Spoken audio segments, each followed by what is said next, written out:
I love you. I love you too. You and I, just something about us, we just always read romances. Yeah. Okay? Mm-hmm. We always It's not do. my fault. It just happens to fall into my lap. I happen to know every single person that fake dates in this town. But you and I literally just got all the fake dating romances, fucking crushed it into a ball, threw it out the fucking window. Don't even think about romance right now. Okay. Okay? Well, there's a a little romance. But that's out of the window. It's okay. gone. Okay, it's gone. What romance? You're driving with your husband. I guess a little. Okay, you're driving with your husband. Fucking blizzard. You can't see shit. Who's driving? Me or him? He is. But you know what? Oh, thank God. You're trying to give him directions, and you're like, babe. I think it's. Wait, let me lower the window. It's like fucking. I think it's fucking snowing, babe. I think, but I can't tell. Babe, I'm so fucking confused. And he's like, I got this. I know where we're going. So both of you are supposed to go see a house. Okay, because you knew each other for 2 seconds, got married on the 3rd second, and then by the 10th second, we're like, let's get a fucking house here. But isn't that the best types of relationships? Yeah. Like the quick burn. Never have never hated anything about you except every fucking thing about you, babe. But it's good because you're cute and shit. So then I don't know you well enough to be pissed off at you. You drive, you get out of an exit. Driving.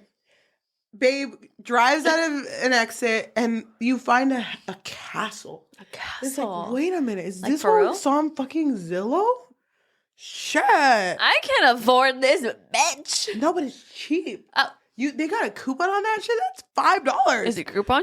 Yeah. So we're not sponsored. So they get to this house and it's like, yeah, whatever her fucking name is, our fucking real estate person should be here soon.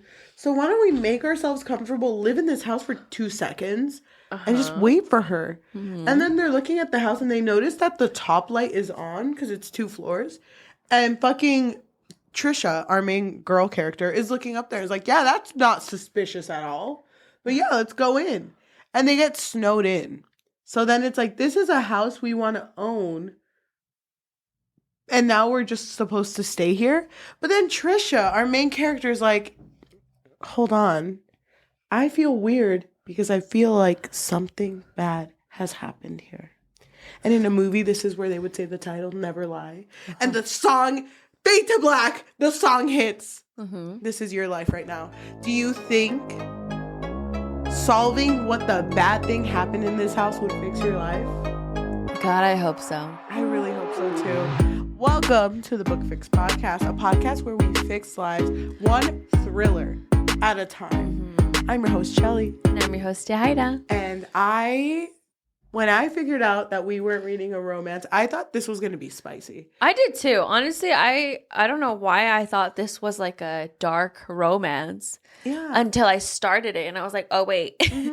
This is not a dark romance. This is just dark. This is just thriller. So I was so pleasantly surprised that we were not reading a romance. Not that I hate romances, but that's sometimes we get stuck in reading similar books over and over again. Yeah. And I think that's what I like about having 2 episodes a week. Every book that we read this book, so different. Like they were so different from each other. So with this book, we are taken to this house that is for sale that this couple, Ethan and Tricia, want to buy. Mm-hmm. They are a new couple. And it seems right off the bat that Tricia's just like, yeah, I mean, I love my baby's cute and everything, and he's adorable. Also, this was written by Freida McFadden. Yes. Shout out. So sometimes my beautiful husband, I love him and all, but sometimes I can't fucking stand that bitch. Yeah, like she would go from 0 to 100. Yeah. But actually, the story starts off with Adrienne's point of view, which is the psychiatrist. Yeah, you're right. And it's kind of like it is a prologue. And basically in her prologue, Adrienne is telling us, the readers, that everybody lies. And she just has this knack of figuring out when somebody is lying to her. And she's just like, it may not be obvious right away, but there's always a tell. Like sometimes someone will play with their hair, fidget a little bit, look away from you, but she just knows there's always a sign. And then she also brings up this study, which I can't wait to hear your thoughts about this study, but let me just read it. So in case our listeners haven't read this, basically she says that there was a psychological experiment to estimate the prevalence of untruthful behavior. And subjects were informed that the vending machine was malfunctioning. If they put in $1, the faulty machine would dispense candy, but then return their dollar. Subjects who used the vending machine found this to be absolutely true. They dispensed 1, 2, 3, even 4 pieces of free candy and retrieved their money from the machine. There was a sign on the vending machine that said, "To report any malfunctions with this machine, please call this number."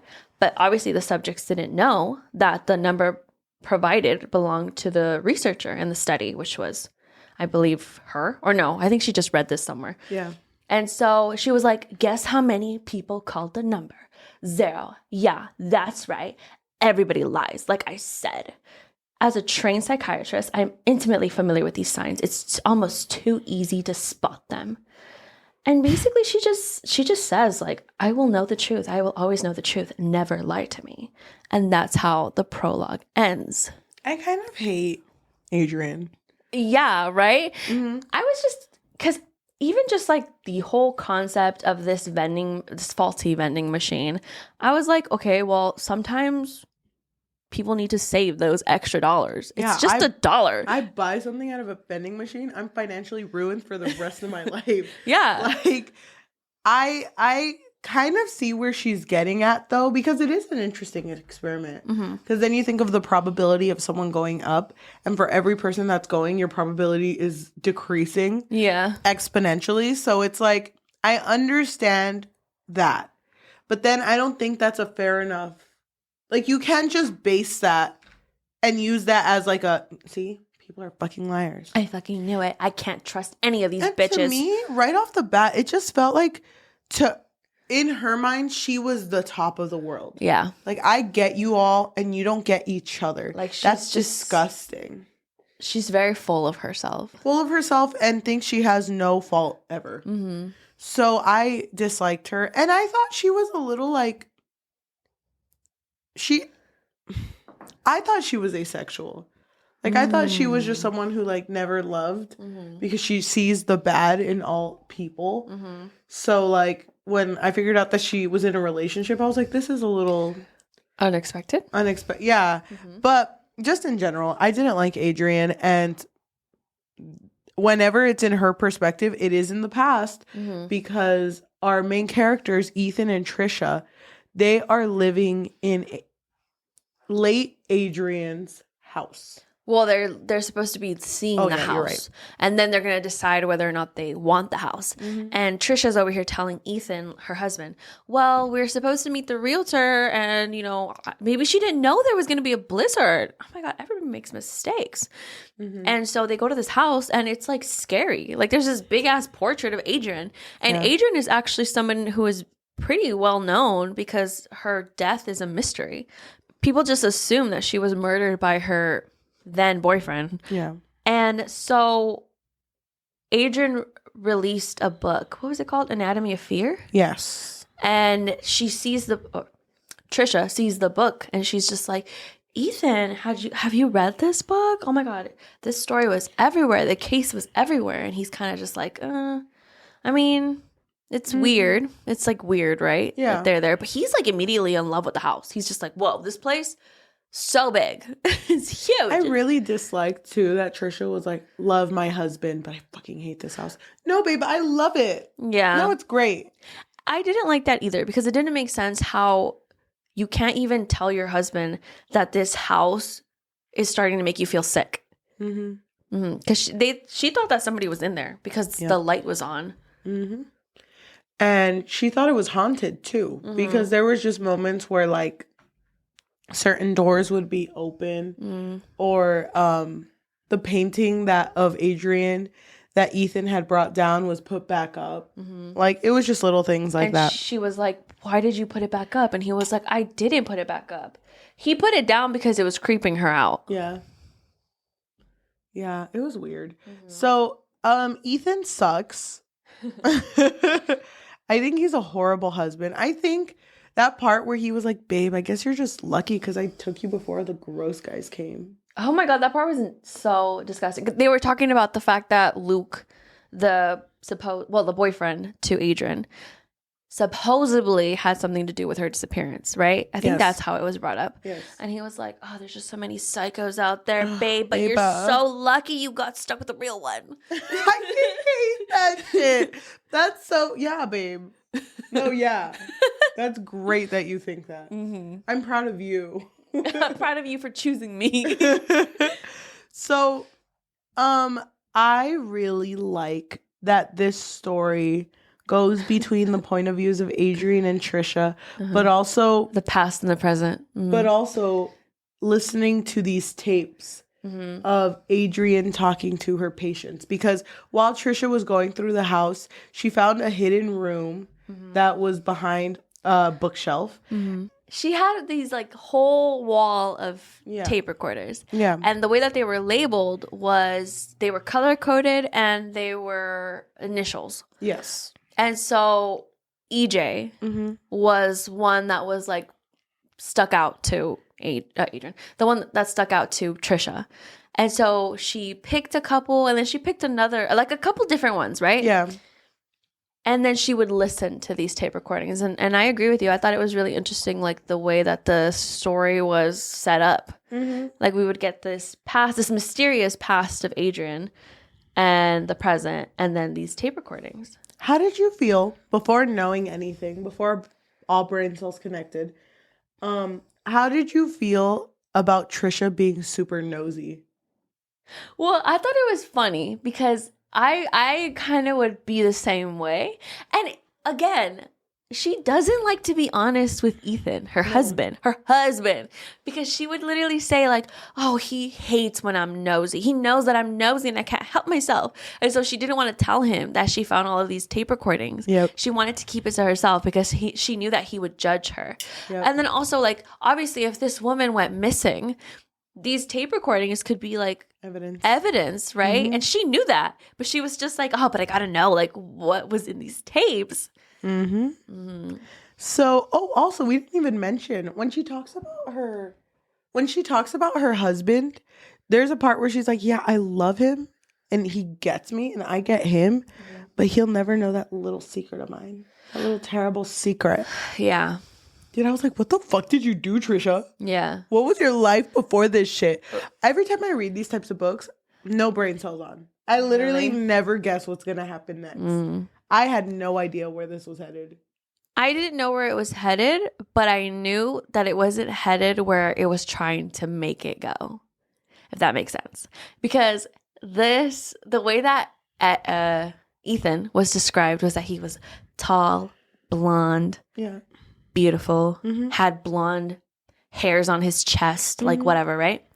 And then with Adrienne, so when we would go through these tape recordings, there was one person that she really did not like. It was one of her patients whose initials were EJ. And EJ coincidentally also had blonde hair, right? And so I knew right away. I was like, this is a fucking red herring. It's not him. So I was trying so hard. I was like, there's something else here that I'm missing. Dude, you're so smart. I literally was just kind of like, ooh, characters. Love this shit. Because I didn't connect anything. For EJ, I felt kind of, I don't know. It's not even a big issue. But I was just kind of like, damn, you're a psychiatrist and you're over here talking shit about your patients. But I feel like that's how some of them are. I know, but that kind of made me feel icky. Yeah. Because I was like, this is your fucking job, okay? And he clearly was very narcissistic. Yeah. And was just tired of him. And I couldn't stand him either. But I just couldn't stand both of them. Because, like I said, I feel like Adrienne just was so full of herself. It's like, no. She just, you don't deserve my time. Yeah. Fucking hated that shit. I hated that too. And basically how she even started seeing EJ was his parents were really concerned about him. Yeah. And she knew right away. She was like, this guy's a narcissist. But then eventually EJ's mom stopped paying for his visits. Because he wasn't getting anywhere in his life. Yeah, exactly. And so basically Adrienne tells EJ, this is our last session. It's been chill. It's been nice. Cool knowing you. Don't contact me. Yeah, but EJ's obviously like, his ego is wounded. So he's just like, no, you can't get rid of me. And isn't it funny? So narcissistic. Dude, I felt so triggered with EJ. I couldn't. Yeah, so did I, honestly. So I hated when he was like, yeah, I love coming to you. I'm really getting better. And then she was like, I can't see you anymore. This is why you're a bitch. Yeah. This is why I'm never changing, because you don't even fucking care about me. It's like, this is just God. a job for you, huh? You don't even care about me. You don't even know me. So let's talk about the tea that happens. Basically, Adrienne has a little bit of anger issues. Oh my God. who would have thought? A psychiatrist? Who would have thought, huh? I'm like the most patient person I know. I know. And so basically what ends up happening is she starts fighting with someone over a parking spot. Mm-hmm. But this person beats her to it. She gets so angry because she's like, there's no other parking spot anywhere near here. And so she decides to pop his tires. And key his car, right? And key his car. I don't remember. She just fucked his car. But she's just like, hell yeah, this is what you get. And then suddenly, EJ is like, hey girl, you're going to keep seeing me unless you want me to release this video of you slashing this guy's tires. If I was seeing a psychiatrist and I'm on fucking Twitter X, I'm sorry. No, let's call it Twitter. Just I'm to on spite fucking him. Twitter, and then it's like therapist Adrienne. He's like, whoa, my fucking psychiatrist keying someone's car. I would go through that shit and be like, go off, queen. Yeah. Go off, queen. I feel that like gets me. I feel like because I'm around healthcare providers, I see the flaws. You know what I mean? I'm aware that they are not perfect. Yep. And so seeing Adrienne having all of these like issues, I'm like, yeah, that makes sense to me. Like, That's of course. Funny. That's funny how our two jobs, because yes, you're saying it like, yeah, I get it. But me, my job, yeah, you do that, bitch. Yes, take out your anger. Dude, I fucking love that shit. Yeah. I was so like, yeah, cool. Yeah. But I just like, how did EJ even get the tape? He was just obsessed with her, right? He had money. So I feel like he just, I don't know. I don't even understand either because he was just there, no? Like he was just following her around. And so weird. I feel like because he had money, he had a lot of free time. Yeah. What else is he going to do? Yep. He wasn't going to get a job. And then he was upset. I know. Ew. He was obsessed with her because he didn't want to be rejected by her. Mm-hmm. And so he starts threatening her. And he's like, you're going to keep seeing me or else I'm going to release this. And then because she was going to release her book, Anatomy of Fear, she didn't want this to ruin the press, you know? Yep. So then she sees him and he comes in and is like, ooh, owie, my arm hurts. I guess you have to prescribe me oxycodone? I think so, yeah. Maybe this many milligrams and this many pills? And she's like, I can't do that. And he's like, well, just like you couldn't key that car. Suddenly, the math ain't mathin'. And so she does it, but then completely feels horrible. But she does tell him, I'm only going to do it once for you. Don't ever ask for it again. Bitch, you know I will. I know. But then she's like, okay, this is all happening. But she's also in a relationship with this man named Luke. And she's gotten to a point where she's like, yeah, I'm totally obsessed with this man. He's like the perfect man. But she's also kind of, I don't know what the word is, but she doesn't like that he's in her space, right? Even though she lives in a big ass house, she's just like, you can have one drawer and one drawer only. But don't you remember there's like a switch somewhere? I think it was after, because yes, she did not care about him at first. But then this man broke into EJ's house, destroyed the tape, and all of a sudden she was like, wait, you can have two drawers. No, it happened before that because remember, she was like falling in love with him. And everything was like going well. Her and Luke were like in love, right? And then all of a sudden, EJ starts showing up at her house. And she's just like, oh my God, I can't do this anymore. Luke, who was her boyfriend, was like an IT person. And he knows how to hack computers. Yep. And so she just kind of like told him because she knew that she could get him to do it for her. And don't you just fucking love that Luke literally professed his love to her? He was literally like, bitch, I love you, bitch. I love you so fucking much. And she didn't say it. She didn't say it. She didn't say the L word. She was just like, anyway, could you like maybe destroy the evidence on his computer? And he was like, I don't know, I can't do that. She was like, but I love you though. But I love you. You can have the second drawer, but not the one on the bottom. I love that one. You can have the one on the right. I love that shit. That's true love. It's kind of like expected of her though, because since she's a psychiatrist, she knows how to manipulate people. I fucking hate that shit. Yeah. So she ends up manipulating Luke, and which is really sad. Yeah, it is sad. I didn't know how to feel about him. Because to me, he was just kind of like a pushover. And I was like, I'm fucking over this man. Mm-hmm. So I didn't really care about him. So going back to Tricia. I cared about him. Going back to Tricia and Ethan. They're in this house.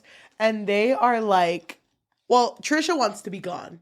She's like, I fucking hate being here. And I'm not going to tell Ethan Avi because he's the best husband in the world. So what do I do? And so they're going through the house. They're just esculcando. I don't know what that word is.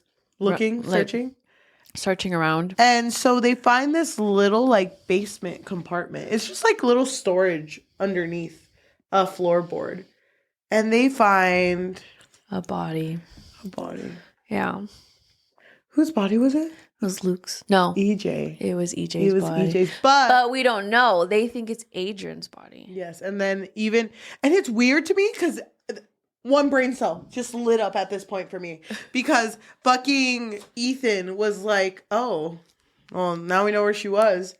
And it was like, he has no fear. Like, he's not reacting to this dead body in the house. But neither did Tricia. No. Neither of them reacted the way they should have, which was obviously, like, obvious now. But at the time, I was like, hello? You just found a dead body. Yeah. No. She did react. She threw up. Oh, she did throw up. And she also didn't want to be there. But Ethan was just kind of like, I guess I got to go figure out shit. So can you just wait here with this stranger and I'll be right back? Because we find out that Luke has been staying in this house. Mm-hmm. Because he can't really, like, be around people because everyone assumes that he killed Adrienne. So he just lives in her house. Yeah. Oh, my God. So all this shit is going on. It's like, okay, Luke's alive, dead body in here. I don't know what to fucking do. Ethan left for a bit. I don't understand why they made it seem like this body belonged to Adrienne. Because wasn't this body wearing clothes? Yes. It's funny because it was wearing like blue jeans. Yeah. And fucking Luke was like, my bitch in denim? No. Never. No. She wouldn't be caught dead in denim. Rest in paradise, queen. But like, I don't get it. But it's funny because Luke is tied up. Yeah. Okay? Ethan's gone. And then he's like, oh, my wrist hurt. Can you just kind of untie it? And it's funny because fucking Tricia's like, wait, I know what you're doing. Yeah. Hell no. Well, I'm going to go. They tied him up because they don't know what to do with him. Like, they still kind of think that he's responsible for this dead body. And so she is like, BRB, I'm going to go be a nosy ass bitch. You wait here. So then she goes through the tape room and is like, oh my gosh, one tape is missing.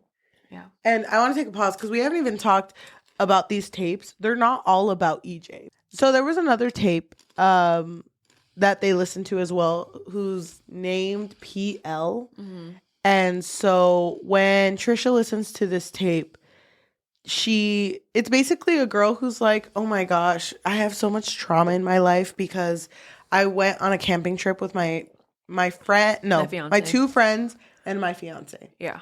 And at this camping trip, it was so fun. We were about to get married, but then when I woke up, he was completely murdered right next to me. There was a killer there.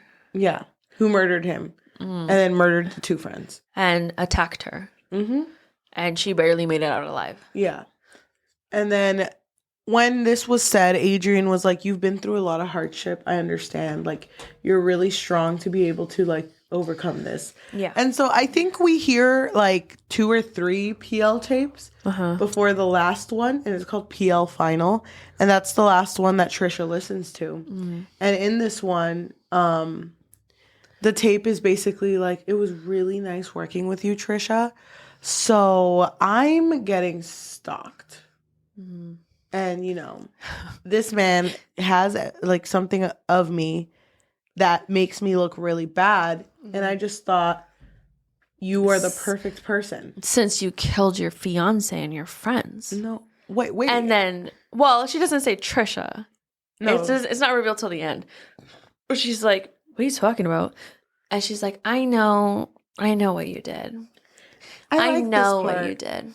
I like this part because it's like, I know what you did and I know what you're capable of. Now you need to help me. Yeah. Or else, bitch. So, but she... But there's a line in here. Okay, because it says, now you need to help me, bitch. And then when it goes to the next chapter, it's Tricia. Yeah. Remember? It's the prince. I was like, dude. No, because she ends it with saying, you need to help me, Patricia. Yeah. So, like, the way it ends, it's like, okay. And then the chapter's titled that. And I was like, bitch. Yeah. And then Tricia, is like, I fucking knew Adrienne. She's always one step ahead. She was going to do this shit. I knew that. That's why I should always listen to my mom. Because my mom used to say a secret is better held when only one person is holding it, basically. No. Right? Well, no. The saying is, 2 can keep a secret if one of them is dead, which is a saying. Pretty Little Liars. Yeah. Well, I butchered that shit. Okay, but just going back, because I wanted to say something about that recording of her and Patricia's, last recording. I really like how it happened because literally this is so Adrienne. Because Adrienne benefited from not outing Patricia because she put her in her story, Anatomy of Fear. She put her incidents pretty much and how she dealt with it, right? And so now when she's like needing someone to do something for her, she's like, yeah, well, I'm being blackmailed. So now I'm blackmailing you to do this thing for me. Because if you don't do it for me, then everyone's going to know what you did, what you really did. And then it's revealed that the reason why Patricia killed her fiance and her 2 friends was because the bitch was cheating on her. Bitch was cheating. With her one friend. Yeah. The other friend was just there, so it doesn't look suspicious, which is so sad. That poor friend. I didn't even fucking think about that. Fucking besties were going out. Why do you have a knife? Wait, okay. Weird, Wait, but why okay. are you mad? Like, are we happy? We're all gonna sleep together? Okay, everyone jump in. That poor friend had Yeah, no I didn't think idea. about that. That's hilarious. But it's because also EJ is just getting more and more unhinged. Like, he asked her for the oxycodone, but then he also wanted like sexual favors from her, right? Like, he was just getting more and more obsessed with her. And she was just like, I can't fucking do this shit anymore. And like we said, she manipulated Luke to go into his house, break in, destroy the evidence, whatever. She was so bad. Come back. And then they were going to live happily ever after. Yep. But then EJ sends her a video of her boyfriend breaking into his house. And he was just like, I could ruin his life with this. So you better do whatever I want. IT ever again. Maybe me. But after that, nobody else. And so now Adrienne is just like fucking... like, she doesn't know what else to do. And so, of course, she reaches out to Patricia. And she's like, you're going to do this to me because I know you're capable of it. And she does. How does she get rid of her problem? Do you remember? She kills EJ. And then Adrienne hides the body. And it's funny because Patricia's like, weirdo, why would you hide the body in the house? She doesn't kill him. She drugs him. And he's just knocked out. It's Adrienne who kills him. Adrienne kills him. Okay, thank you. But Patricia doesn't know what happened to him. But she's then just she like gets freaked out. Yeah, she gets paranoid because she's like, they're gonna fucking figure it out. She kept the body. Oh my god, why the fuck would she do that? Yeah. And then that's when she thinks of the two can keep a secret. If one of them is dead. So But you don't know that Patricia's like too paranoid just yet, because now we're in this memory, right? Mm-hmm. And Adrienne is like, she's like, where do I put this bitch? And she puts him in the fucking little floorboards thing, and he ends up suffocating because she just leaves him there. You're right. It was crazy how it happened, huh? That's crazy. Because the way it was described was like, oh yeah, like it would be really loud, and then finally the noise stopped, and then the fucking smell. I was very unsettled by this book. That is really gross. And just the idea of just, if anyone else had bought this house, they would have just lived with that shit. They would have just they probably would have found the body. Yeah. Oh God, I can't even imagine that. That's so scary. Was the body, I don't remember how they had described it. Had it decomposed? Yeah. Yeah, right? Okay. Yeah, it did. And that's Which disgusting. is crazy. So then explain the time frame, because I know that after we know that Patricia's Patricia and Patricia's Patricia and she was paranoid, she decided to kill Adrienne. Yes. And she describes it like the way it happened. Didn't you kind of feel, I don't know if it was just me, but I kind of felt like Adrienne, just the way that she presented herself was so like untouchable. Like nothing's gonna beat me, girl. But then Patricia shows up and she's just like, nah, bitch. And I forgot how she kills her. But it's in Adrienne's point of view. And she's just kind of like, oh my God, she like, somehow got the upper hand on me. Somehow. And it was like weird because I was like, damn, I really didn't think that Adrienne was killed by Patricia, I guess. But isn't that kind of great? Because this whole thing of like, I can catch everyone. I'm 10 steps ahead of every bitch out here. Yeah. And it's like, no, you fucking aren't. You're the same as everyone else. You're just a basic bitch. You're just a basic bitch. Yeah. So I mean, I'm glad sorry, rest in paradise.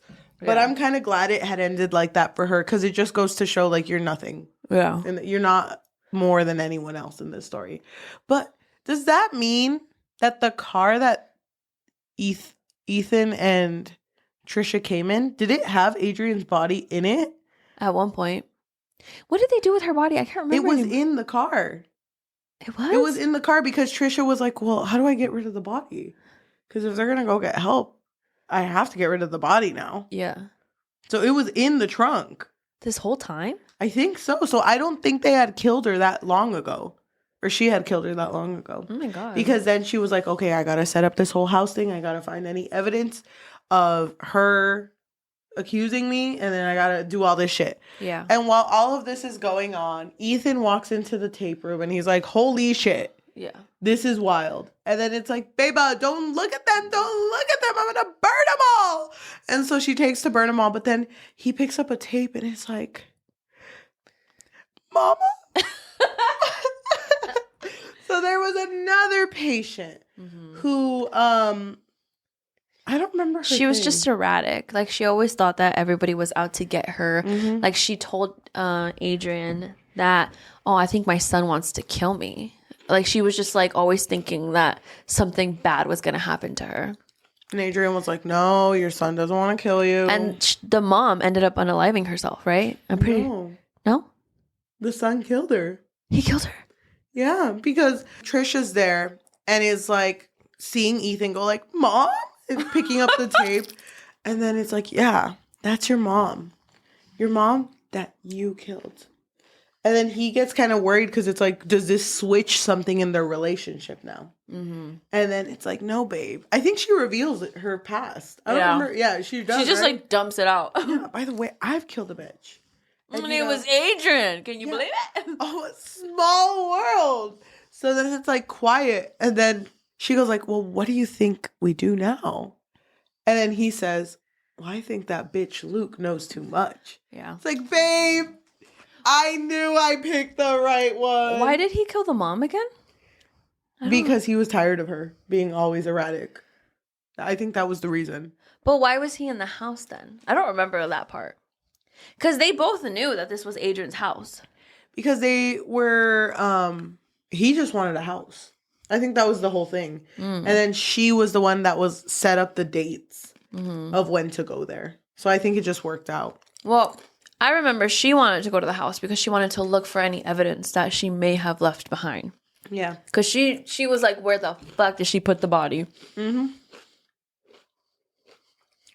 But yeah, I think he was just in it for the vibes. Okay. I don't really remember that part for some reason. But you're right. He was like, Mama? Mom? Wait. Yeah. So they both unalive Luke together, as a happy couple does. Yeah. And the story ends. They bought the house. Right? They have a child. They have a child. This child's running. And then she's like, oh, how did my life end up so great? I really didn't deserve this, but you know what? It happened for me, bitch. But you know what? Sometimes in the oddest of hours, Ethan gets a little paranoid. He thinks that someone's gonna come and question where these people are. Mm-hmm. And then I remember what my mom said. Two can't keep a secret. It's not Ethan, it's her. Yeah, I know. Two can't keep a secret if one of them is dead.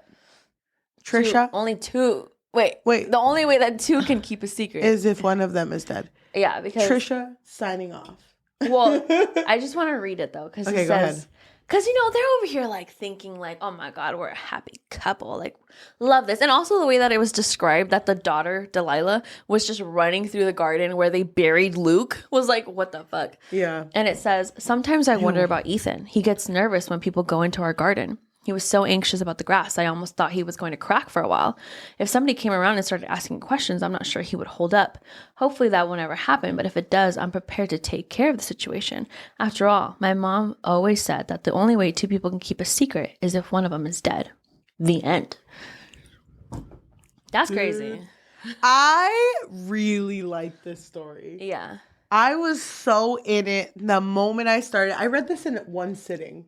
I just digested this book. Dude, same. Me too. Oh my God. I was so excited to read something that wasn't romance. And no guesses in my mind. Really? I really just went for it. I didn't really have a guess either. I didn't think it was Patricia, but I knew it wasn't Ethan. Because then, oh my God. And then because it was EJ, the initials for the crazy guy, the crazy narcissistic guy. And then at the end of his last tape, it was like, see you later, Edward. So that's how you knew it wasn't Ethan. Mm-hmm. I don't know. I didn't have a guess, but I knew it wasn't Ethan. Yeah. That would have been too obvious. But then the fact that Ethan has killed someone. I know. That's crazy to me. And the fact that it was his mom. It kind of makes sense that she would have been so attracted to him. Like-minded, Yeah. Because she knew of him. She knew of him because she knew the mom. Oh, that's true. And so that's weird. That's very why planned. Yeah. That's exactly what it was. It was very planned. And I don't know how he ended up falling in love with her, but it just happened that way. I wish we could have seen a little more of Adrienne. Like, I wish we could have gotten more of her before her dying. Did you think she was dead? No, I didn't. I was waiting for her to come out of the house. Didn't. Yeah, I know. I thought she was the one that was in the house. That would have fucked me up, though. That would have hella fucked me up. And then I didn't like that they kept the body that they found super ambiguous because it would be kind of obvious that it wasn't her. I would think anyway, especially because of the type of clothes she would wear. Yeah. But I felt bad for Luke. Did you? Yeah. I thought you didn't like him. No, I Roll don't. the tape. I don't, but it kind of sucks now thinking about it. He was just a man who fell in love. I know, pobrecito. I mean, honestly, he could have done better. But do you think he was just excited of the prospect of marrying a psychiatrist? Free therapy. I don't think so. Because they didn't really talk about each other's jobs with each other. I think she did mention a little bit. A little bit, because when she brought up EJ, he was just like, oh yeah, that kid that follows you. Yeah, that guy.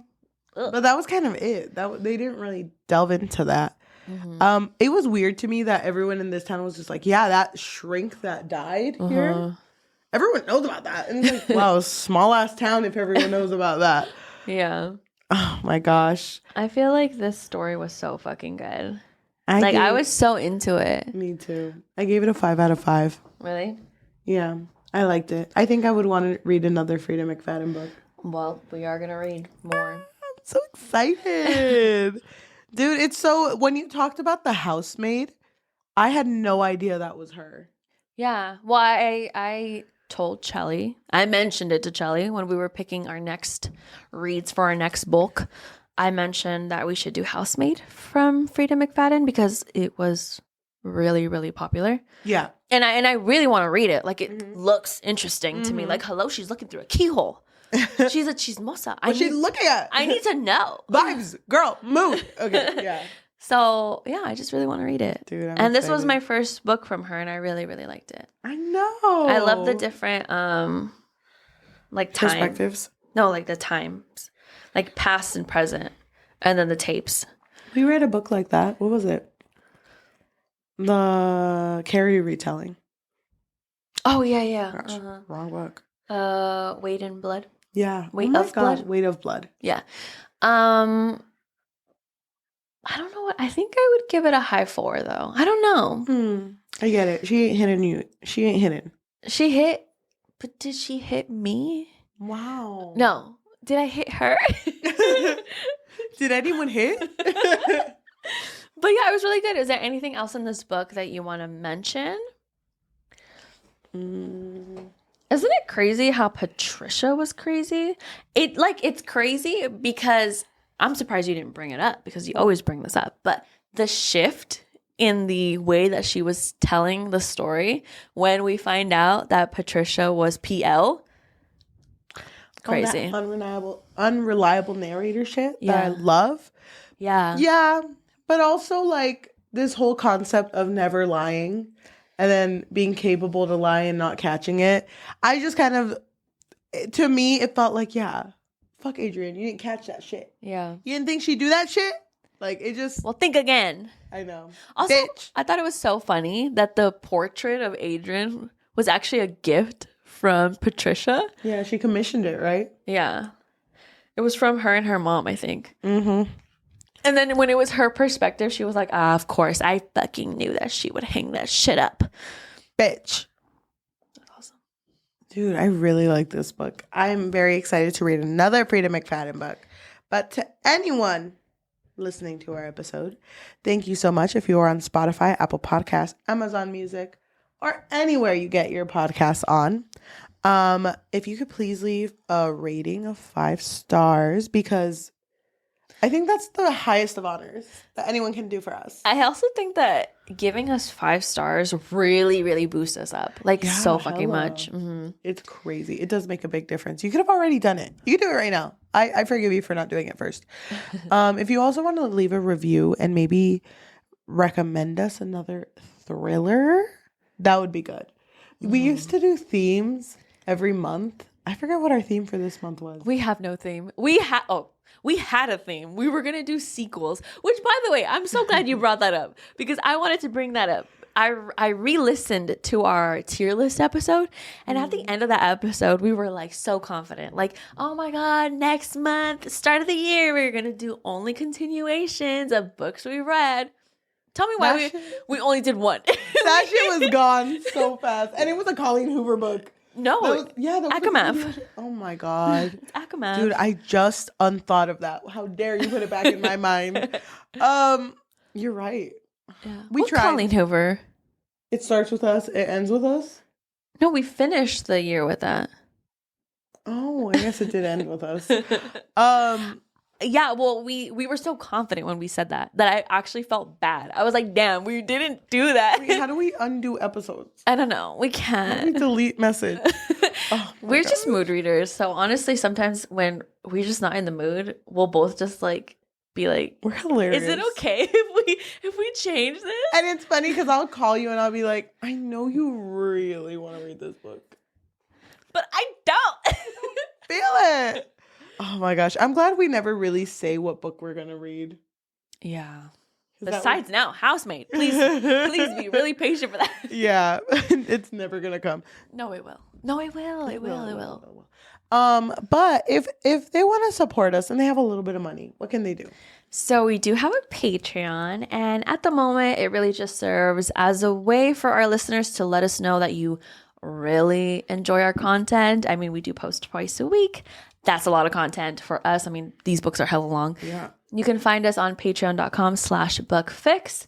But if you don't want the commitment of monthly, you can find us on Ko-fi, which is ko-fi.com/thebookfix, and buymeacoffee.com/thebookfix. If you are watching us on YouTube, thank you so much. You can like, comment, subscribe, and hit that notification bell because we post every Tuesday and Thursday. Also, comment and recommend us a book because we are more likely to read a book if it is recommended to us. We are doing a couple recommendations. Yeah, crazy. If you want to follow us on social media, we have an Instagram and Threads at the Book Fix Pod, THEBOOKFIXPOD, and a TikTok at the Book Fix, THEBOOKFIX. If you're just feeling like you want to really get to know us, go follow our Goodreads at the Book Fix Pod. We have so much on there. THEBOOKFIXPOD. Thank you. Thank you. Why don't we read a good and a bad review about this book? Okay. Dude, I feel Which one do you want? tipsy. Uh-oh. We'll take a break then. No, it's okay. I just want to drink more. I'm writing the book fix in here. What is the name of this book? Never Miente. Never lie. Okay, this comes from Zarina. They gave it 5 out of 5, and they wrote, literally the most insane plot twist ever. I was so confident I knew where the book was headed, but nope. This author is a freaking genius. After reading 4 of Freida's books in a row, I still have yet to give her anything less than a 5-star rating. I'm impressed. Love that shit. Okay, this one comes from Allie, who gave it a 1 out of 5. If you like horrible writing and a plot that makes no sense, then this is for you. Thank you. Thank you so much for listening, and we will see you later. Bye. Dude. Oh. Is the room spinning yet? I mean. Focus on that point right there. Where?